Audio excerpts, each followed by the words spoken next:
আওয়ামী লীগের ১৫ বছরের বিদেশে পাচার করা অর্থ দেশে ফেরাতে বিশ্ব ব্যাংকে প্রযুক্তিগত সহযোগিতার আহ্বান জানিয়েছেন প্রধান উপদেষ্টা ডক্টর মোহাম্মদ ইউনূস। সকালে বিশ্ব ব্যাংকের কান্ট্রি ডিরেক্টরের সঙ্গে সৌজন্য সাক্ষাতে তিনি এই আহ্বান জানান। এদিকে চলতি অর্থ বছরে বাংলাদেশকে আরও $2 বিলিয়ন সহযোগিতার আশ্বাস দিয়েছে বিশ্ব ব্যাংক। আর ইসলামী উন্নয়ন ব্যাংক আইডিবি আগামী 3 বছরে আরও $4 থেকে $5 বিলিয়ন ঋণ দেওয়ার প্রতিশ্রুতি দিয়েছে।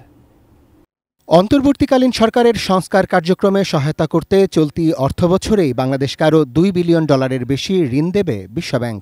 মঙ্গলবার প্রধান উপদেষ্টা ডক্টর মোহাম্মদ ইউনূসের সঙ্গে তাঁর বাসভবন যমুনায় সৌজন্য সাক্ষাতে বিশ্বব্যাংকের কান্ট্রি ডিরেক্টর আব্দুল্লাহ শেখ এ প্রতিশ্রুতি দেন।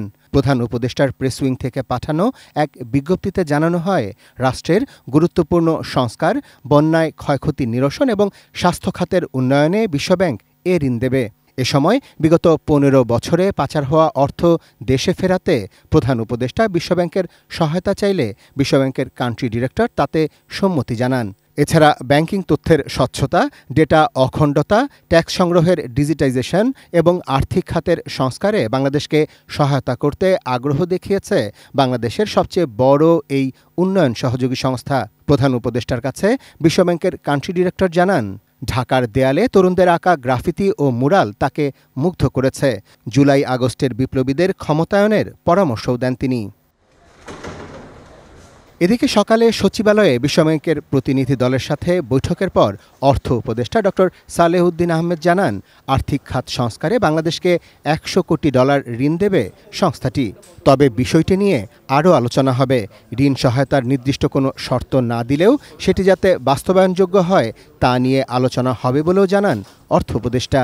এলো ভিশন মুশকিল আসান অফার। যে কোনো ব্র্যান্ডের পুরনো ফ্রিজ নিয়ে চলে আসুন ভিশন শোরুমে আর নিয়ে যান নতুন ভিশন ফ্রিজ 20% পর্যন্ত ছাড়। আমাদের একটা বাজেট সাপোর্ট দরকার ইমিডিয়েটলি। তারপর আমাদের কত ডেভেলপমেন্ট প্রজেক্ট আছে। ওয়ার্ল্ড ব্যাংক কিন্তু সবচেয়ে বহুজাতিক মাল্টিল্যাটারাল ইস্যুর মধ্যে সবচেয়ে বিগেস্ট ডোনার আমাদের। অতএব তাদের সে সাহায্য দরকার, টেকনিক্যাল অ্যাসিস্ট্যান্স, আর্থিক সাহায্য। আমাদের লিকুইডিটি সাপোর্টের ব্যাপারে কথা বলেছি, ওগুলো ওরা দিতে সম্মত হয়েছে। পরে বিকেলে অর্থ উপদেষ্টার সঙ্গে সৌজন্য সাক্ষাৎ করেন ইসলামী উন্নয়ন ব্যাংক আইডিবির আঞ্চলিক ব্যবস্থাপক নাসির সোলাইমান। এতে সাম্প্রতিক বন্যায় ক্ষতিগ্রস্ত অবকাঠামো উন্নয়ন, জলবায়ু পরিবর্তন, বিদ্যুৎ ও জ্বালানি খাত সহ নানা ইস্যুতে সহযোগিতার বিষয়ে আলোচনা হয়। ইসলামিক ডেভেলপমেন্ট ব্যাংক রিসেন্ট আমাদের সহায়তা করবে। আর ওদের প্রমাণটা হলো আমাদের সাথে সহযোগিতা বিরাট একটা বিল্ডিং হচ্ছে ওদের, আপনারা জানেন তাই না, টুইন টাওয়ারের মতো একটা হচ্ছে।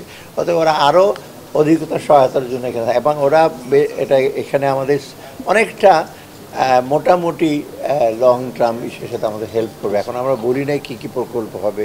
বৈঠক শেষে আইডিবির আঞ্চলিক ব্যবস্থাপক জানান, 3 বছরের প্যাকেজে $4 থেকে $5 বিলিয়ন ঋণ দেওয়ার পরিকল্পনার কথাও জানান তিনি। You can refer to our country strategy, what we call the member country partnership strategy. I think part of the plan is really to help the country for the next 3 years with maybe around $4 to $5 billion. Arafat Siddiqui, ATN news, Dhaka.